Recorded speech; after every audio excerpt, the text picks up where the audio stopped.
What are some specific numbers that folks should be trying to understand when they are trying to understand how the syndication is working, if it's a good deal or a bad deal? My favorite metric is equity multiple. You put in $100,000. What do you have at the end of the deal? Do you have 180, which is 1.8x? Do you have 200,000? That's 2x. So if I put in 100 and I get 200 at the end, and it took 5 years, 20% return a year, that seems pretty good. You're not getting that in the stock market. All right, guys. Welcome back to our second episode with Dr. Ronnie Shalev. We're going to be talking about everything with real estate syndications. Dr. Ronnie, what's up? What's good? How you doing? Hey, thanks for having me. Hey, tell us the company that you represent again, because we need to know that. Shalwin Properties. And you are are you former, or are you kind of still like a current ER doc working full time in medicine? How do you or in real estate? How do you describe that aspect of yourself? Yeah, so I'm a board certified ER physician turned real estate investor. I was able to leave clinical medicine because of my investments in real estate. Oh, so you don't practice anymore. You're I done. don't. Yeah, I left When's the last time you medicine. practiced? January, I took a shift. It's September when we're recording this. This is a long time. Okay. All right. I got you. All right. Well, listen, where we left off was you were describing the differences in active investing, owning a property, owning, however many duplexes, single family homes and what have you. You're managing everything versus going into a syndication, which is on the passive side.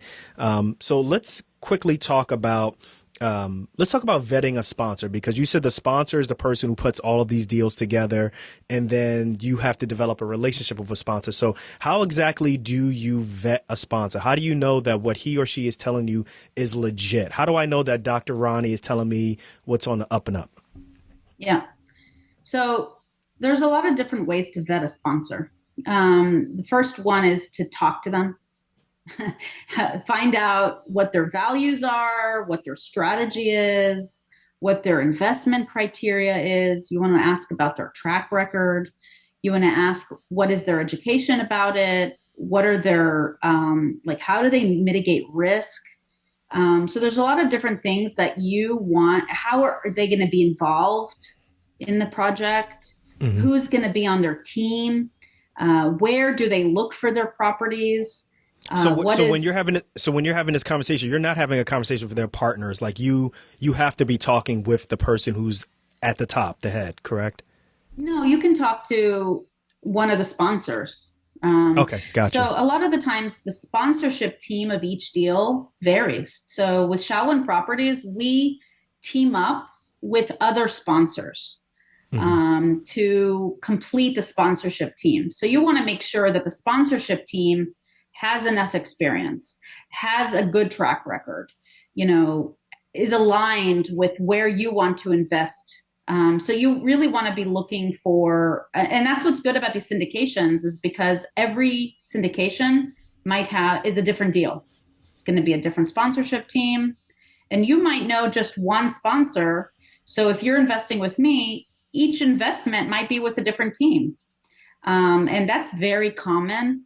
It's not like we had a fight and we don't want to work together again. It's very common to team up multiple companies for different deals.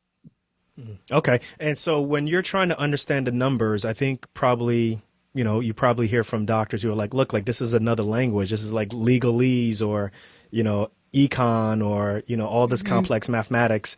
From what I hear, it's not that complex if you take the time to understand it. But what are some specific numbers that folks should be trying to understand when they are trying to understand how the syndication is working, if it's a good deal or a bad deal? Yeah. I mean, I think it's pretty, there's so many metrics to look at. My favorite metric is equity multiple. You put in $100,000, you put in $100,000. What do you have at the end of the year, at the end of the deal? Do you have 180, which is 1.8x? Do you have 200,000? That's 2x. And then you just take that money you made. So if I put in 100 and I'm done and I'm over and I get 200 at the end. So I made $100,000 on my 100,000, right? And it took 5 years. So 100 divided by 5, that's 20% return a year. That seems pretty good. You're not getting that in the stock market. So 20% is a really good return. But actually, it's higher than that because on that 20%, you're not paying the taxes that you would have paid if you made 20% in the stock market. So let's say you bought some stock in some company and it exploded, you sold that stock, you're going to have to pay if you held it for a week or you held it for 6 months, or it depends. You might have to pay short-term capital gains, long-term capital gains. When you're in the real estate, you're going to be getting the depreciation. You're not going to be paying taxes. So essentially, you're getting an extra, 20%. So that 20% that you actually got is actually more because you didn't pay taxes on it. What about, because what I get concerned about because I'm an active investor and then I'm also interested in going into passive investing, but within the active realm, if someone falls down a flight of stairs, like I get a little nervous about that, but I got insurance, right? But that always makes me a little nervous. What about for these large 196 unit, 300 unit spots? Like, how do you handle like liability and like if I invest passively, can I get brought up in a lawsuit? How does all that work? Oh yeah, that's a great question. Actually, you have limited liability. You're a limited partner, so they cannot name you. We have insurance that covers those kind of losses. We have an umbrella policy. We have insurance for the property. We have insurance for accidents, floods, etc. We have all of that. We also carry business interruption insurance. So if there's a fire and 10 units are down and those tenants move out, we lost 10 units of revenue. We have a special insurance policy that covers that loss of revenue. So that kicks in. So you actually you have very limited liability when you are a passive investor. Okay. All right. Now, what about understanding the market? Because I know that, it's, everything like politics, everything is local. So I'm assuming the person who's going to invest with you, they need to understand the local market also. Like they need to do their homework within that realm also, right? Actually, no. When you're a passive investor, you are relying on the sponsor to have done that research for you. So with my company, Shalwin Properties, we are looking at landlord-friendly states. We're looking at submarkets that have low vacancy, high occupancy, multiple economic drivers. People are moving. There's multiple different employers in the area. I mean, the last thing you want is one employer with a factory and the factory closes down. Then everybody moves away. So I'm the one that's doing that research. My team is doing that research. We're going and we're finding within a market, a certain submarket that we want to invest in. And we're looking at hundreds of deals that are coming through and making sure that the deal that we get under contract makes financial sense. There's assumptions around the market, what the market's going to do over the next 5 years. So a lot of times we're analyzing what's happening, what's being built, what headquarters are moving, what land is being developed. Okay. So we have to be really the finger on the pulse of that entire submarket. So you don't have time to do that as a passive investor. You're busy as a trauma surgeon saving lives. I'm putting in central lines, taking out gallbladders. As a trauma surgeon. Yeah, I do acute care surgery also. Oh, you do? I'm one of those. Yeah. So, but it's either way, whichever way we want to look at it, like even if I'm just doing trauma surgery, or if I do acute care surgery, like, I'm coming home and I'm trying to maximize what I can do in the OR. It could be daunting, and I think it could cause paralysis, when you're trying to learn something completely new and you don't know whether to take that deal or not. So I think taking it from this perspective makes it a lot easier to actually take action, which I think, I try to always, press upon our audience that it's really important to take action and kind of go from there and decide what kind of, actions you're going to take to fix that, so to speak. So I want to ask you about, skin in the game. Is it important for your sponsor to have skin in the game also? Should he or she be invested in this property also? Is that common? Absolutely. So there are sponsors that don't put their own money into the deals. Should with you run every away from single, that, or is that a yes, bad yes, thing or a good I thing? would, I would. Okay. Every single deal that my company is buying, I'm a limited partner and an active partner. So I'm putting in my own money and I'm spending my time. I'm spending months and months working on the deal prior to it even being presented to my investors. So really the ultimate sweat equity is time. And then I'm also, in it in the money for sure. Okay, let's talk about initial investment. What are we talking about? Like, what's, for that, let's say that deal that's 196 units and so forth, what's the average amount that you're expecting someone to put in? What should they be expecting to bring up? Yeah, Is I there a mean, minimum amount that they have to bring in? each deal is different. I'm seeing in the market, like with other sponsors, that they're asking between 75 and $100,000 as a minimum investment. In the past we've done between 50 and 100, depending on the deal, as a minimum And y'all not doing investment. payment plans, right? No payment No. plans. You want that money up front. Okay, so we're Yeah, talking you about need to have that money. Like, we don't want investors that they take everything that they own and put it into this one deal. Whenever you're investing in anything, you need to be prepared to lose it. So you can't touch that money for the life of the deal. That means like you have to have enough to, it's not like that's what's going to be paying your mortgage for the next 6 months. So you need to have enough. And that's why the SEC is so strict with the regulations, because they want to make sure that financially people are able to invest in these and they're not making rash decisions. let's go back to that thing again because I still don't understand that part about if you're a sponsor, you have to have a personal relationship with every investor.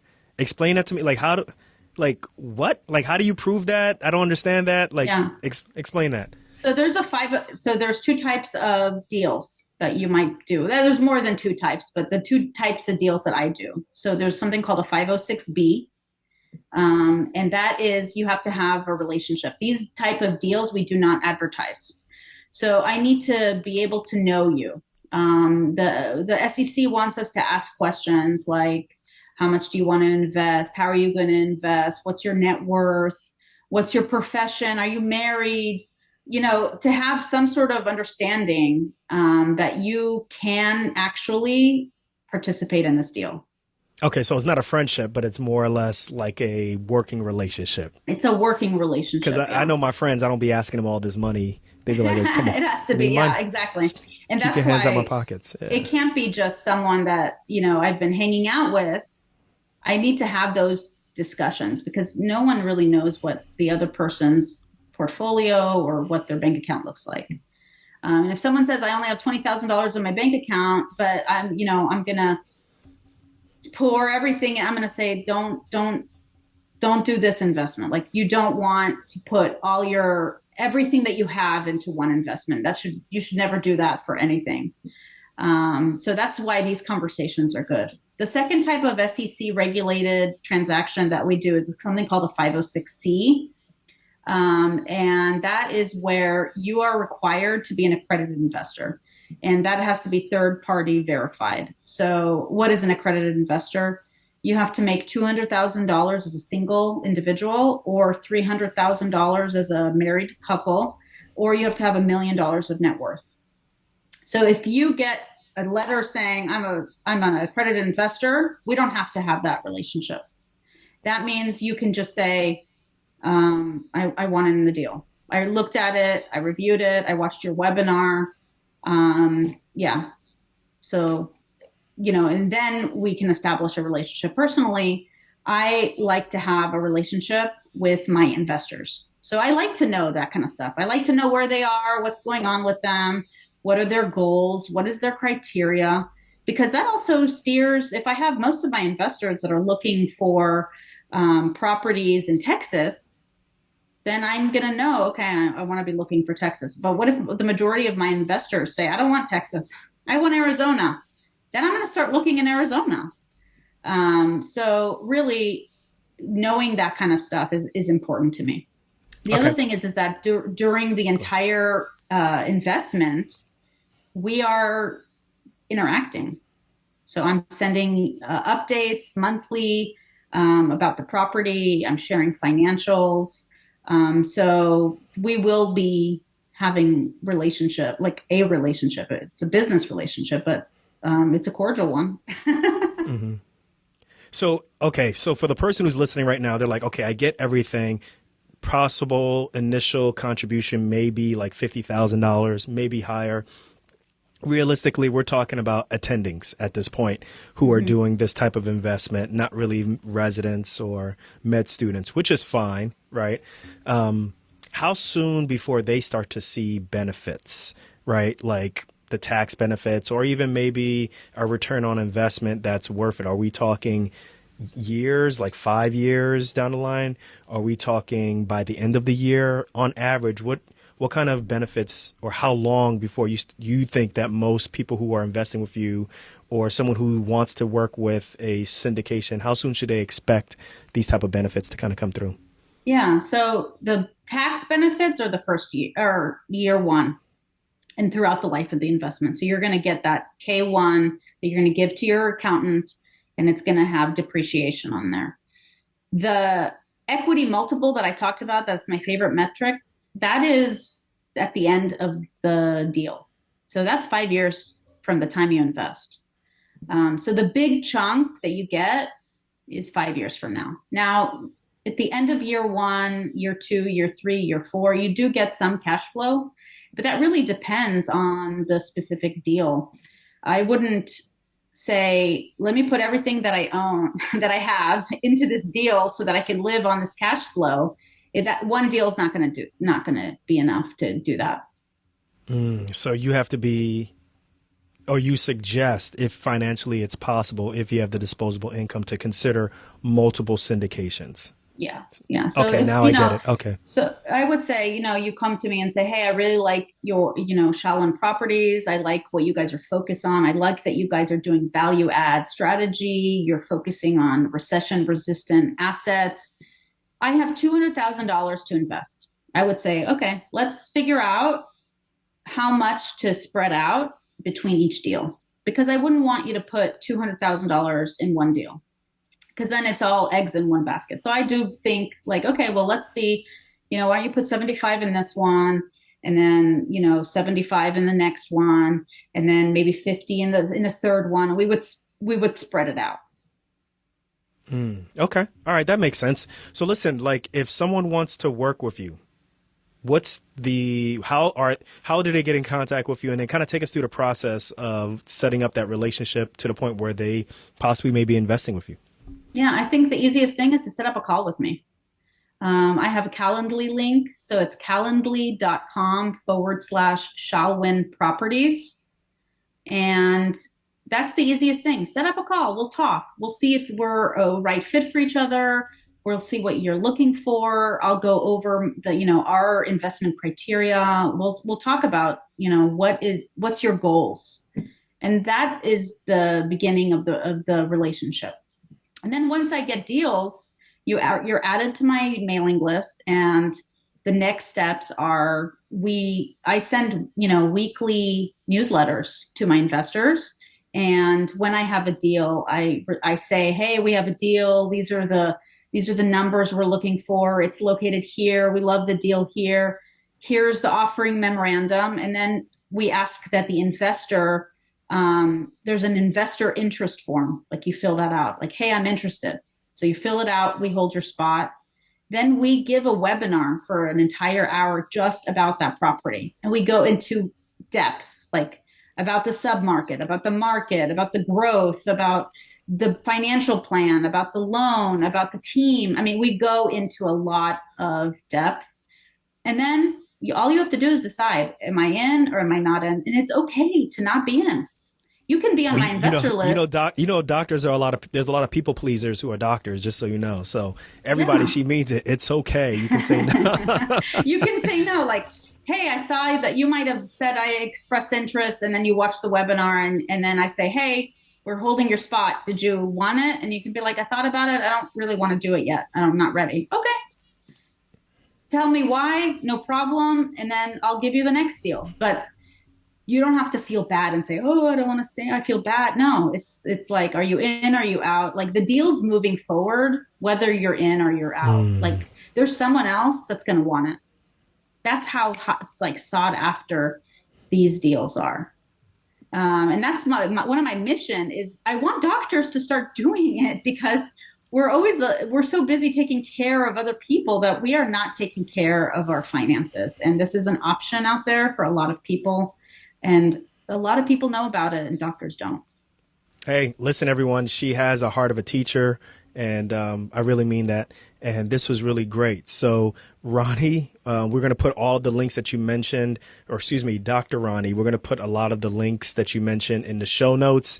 Once again, folks, like, listen, this is all about educating you all on the different options that we can do to just make ourselves better doctors, make ourselves better people, make ourselves develop wealth that we can pass on and so forth. So we are teaming up with Shalwin Properties to not only get you guys the information, but also maybe get some future deals. So once again, we're going to have those links in the show notes. Dr. Ronnie, thanks for coming on Docs Outside the Box. Once again, tell us what that main URL is if people want to work with you in the future. Yeah, if you want to, I have a webinar that if you just want to learn about, passive investing and syndications, it's passive investing for beginners. So that's at invest.shalwinproperties.com. If you want to set up a call with me, you already know enough and you're ready to get to know me and for me to get to know you, then calendly.com/Shalwin Properties. If you guys aren't watching on YouTube, Dr. Ronnie has some fancy background going on, so I'm super proud of her. So, but hey, guys, we're gonna have all that in the show notes. Dr. Ronnie, thanks again for coming on Docs Outside the Box. Thank you so much for having me.